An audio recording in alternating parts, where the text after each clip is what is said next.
sports gambling is funny. It's not like drugs or alcohol or opioids. You don't see it.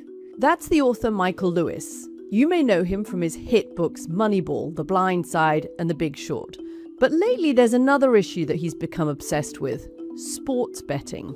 Since 2018, when it became legal in the US to gamble on sports from your phone, betting is everywhere, especially among young men and on college campuses. Charlie Baker, he was a former governor of Massachusetts, who is the head of the NCAA. When he got the job, they did a listening tour on college campuses to talk to college athletes. He wanders around, and the two things that rise to the top of his list of concerns is, one, the athletes are all feeling like they're in physical danger because of gambling. Like, the people around them have put money on them. The file of incidents they accumulate is amazing and chilling. But the second thing is, it's just everywhere. Everyone's doing it in a way he didn't imagine. And they went and polled it.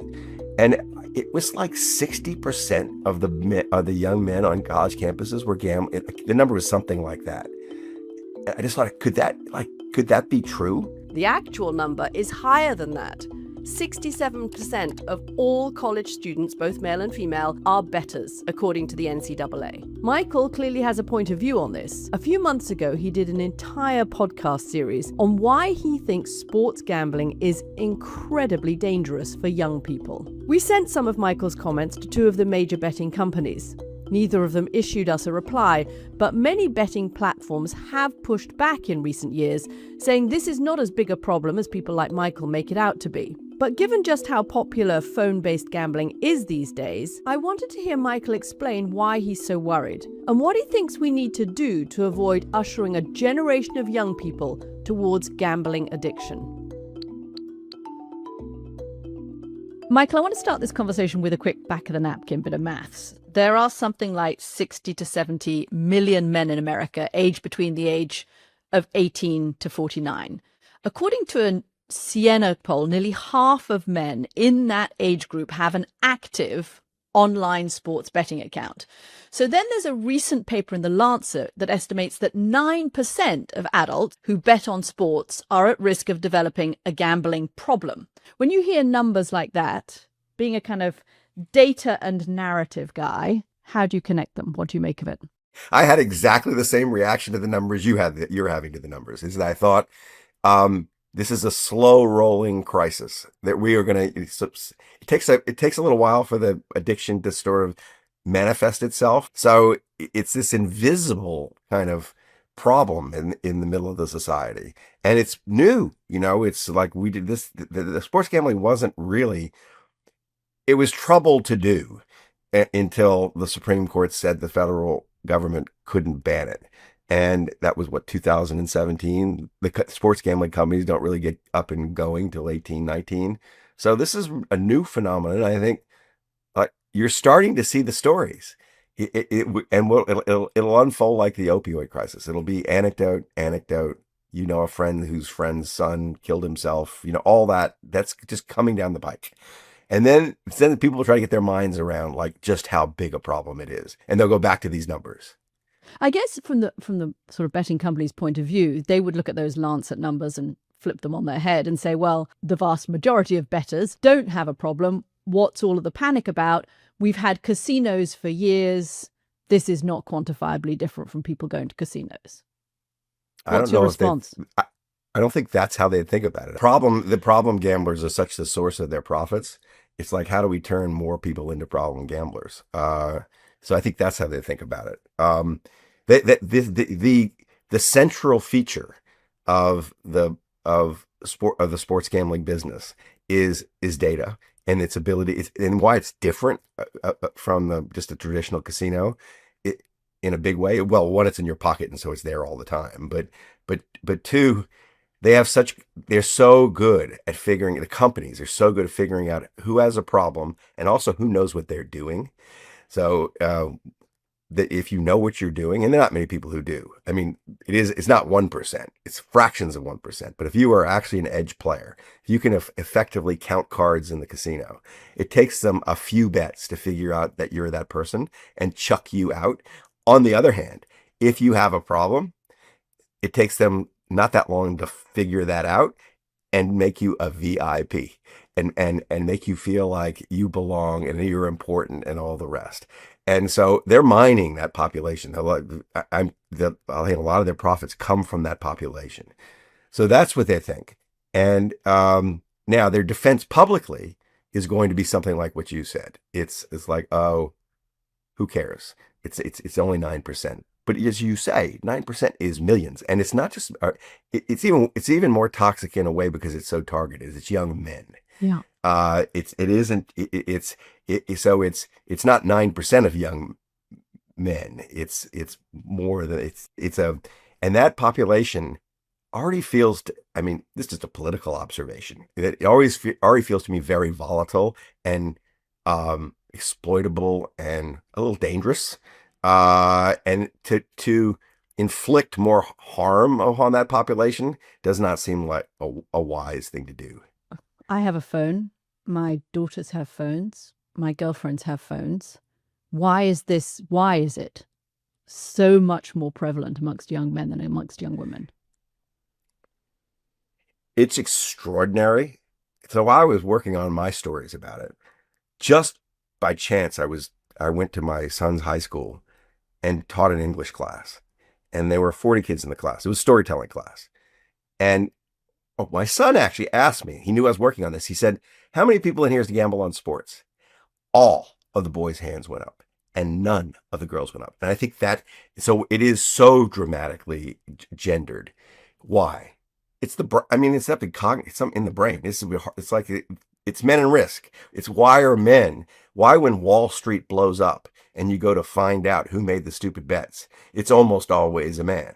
And I think it's true that there are more men on Wall Street in the trading business than women. But even if you insisted on making it 50-50 and Wall Street blew up because of a lot of dumb bets, you would find men at the bottom of the bets. It's risk appetite. It's whatever it is in the male brain. And there are other things like this. Pornography is a little like this, right? That pretty gendered. But this is so extreme. I'm interested about your son's high school class because obviously, actually, presumably many of them are underage. They're under 18, and good point. They good shouldn't point. actually have been on there in the first place anyway. Right. I mean, literally, they shouldn't be there at all. It's better than that. It's better than that. Not only are they all underage, they're in California where it's illegal.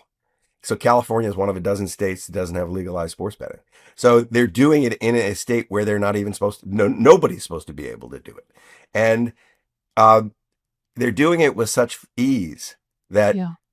So for one of the episodes of my podcast, I just gave my son $5,000 and said, we're going to put a GoPro on your head and a mic on your lapel. And you think you're so smart at sports betting, you go have at it, but we're going to record you and you're going to have to live with whatever happens. And the whole world's going to hear about this.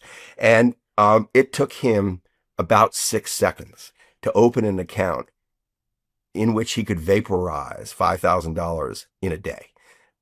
In California, and it's so that wasn't an account with FanDuel or DraftKings. It wasn't the major players.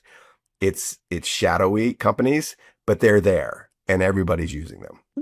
I mean, it's a cliche. We always say this is the new cigarettes. People are doing something they know is bad for them, but everyone's doing it anyway, and the risks are incredibly high, but you just sort of ignore the risks.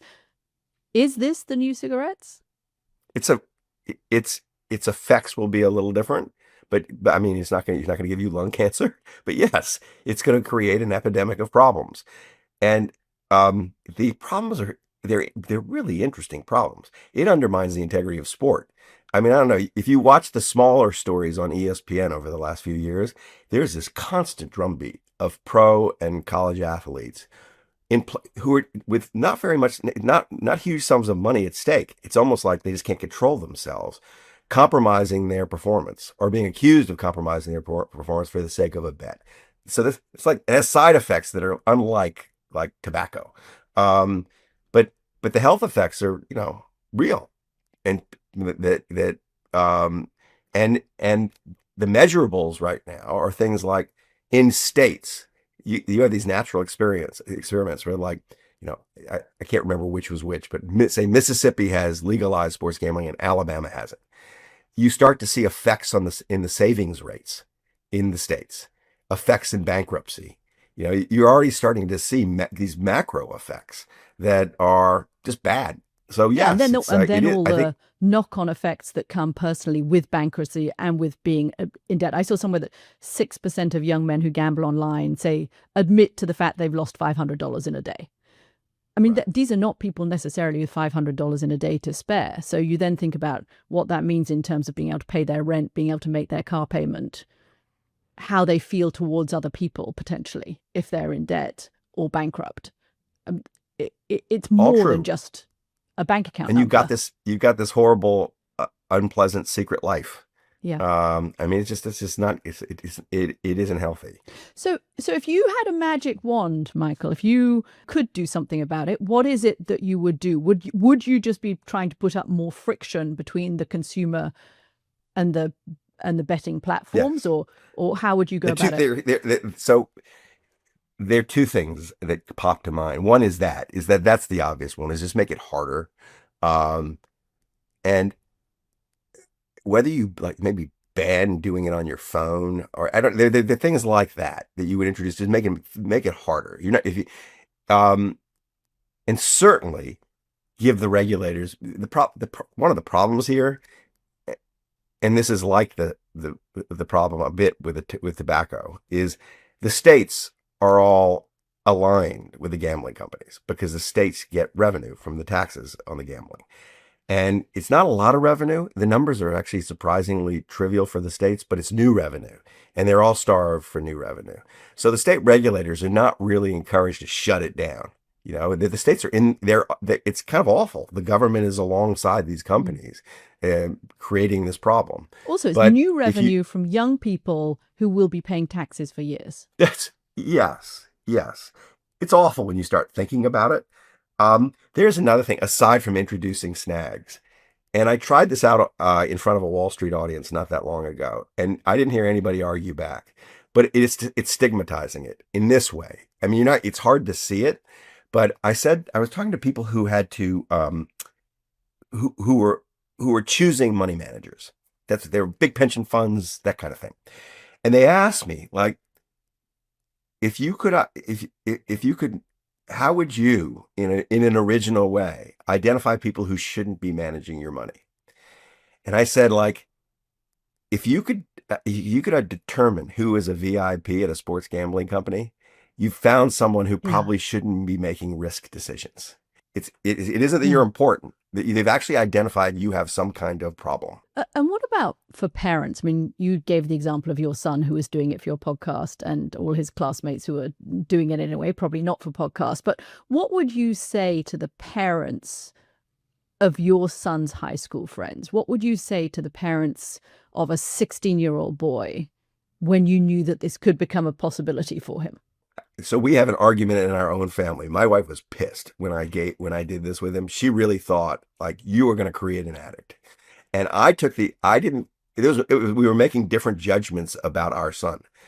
My judgment was he's going to get this anyway and probably has it already. It's available to him already and all his friends are doing it. Let's bring this out into the light of day and have him just like experience it, and think about it, justify it, and teach him about it. Like teach him that it doesn't occur to the 17-year-old male. It just doesn't occur to them that if there is a market price, there's a lot of information in that price, and they don't know the information. They think, I know the Warriors are going to win, so if I bet on the Warriors, that's a great bet. They don't realize that they don't have it natural because they don't have a natural edge because of their own brilliance in the marketplace, and he in fact, through repetition and through conversations with professional gamblers, I created these kind of lifelines for him. We could call these pro gamblers and ask him if what he was doing was smart, and it never was.